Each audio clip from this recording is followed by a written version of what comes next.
ஒரு நாள் ஒரு மனிதன் நபி ஸல்லல்லாஹு அலைஹி வஸல்லம் அவர்களை வெறுத்து கொல்ல வர்றான். அவன் கையில் பெரிய வாள். ஆனால் அவன் வீட்டுக்குள் போனபோது ஒரு குரல் கேட்டது. அது குர்ஆன் ஓசை. அந்த வசனங்கள் அவன் இதயத்தை தொட்டது. அவன் கண்களில் கண்ணீர் வந்தது.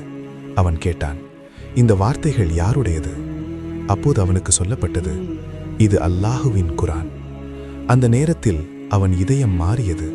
அவன் நேராக நபி ஸல்லல்லாஹு அலைஹி வஸல்லம் அவர்களிடம் போய் சொன்னான், அல்லாஹ் ஒருவனே, முஹம்மத் ஸல்லல்லாஹு அலைஹி வஸல்லம் அவனுடைய தூதர்.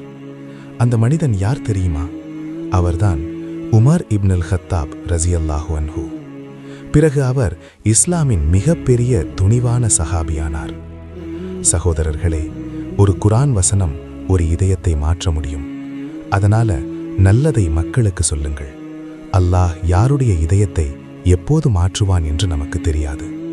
பிடித்திருந்தால் லைக், ஷேர், சப்ஸ்கிரைப் செய்து ஆதரவளிக்கவும்.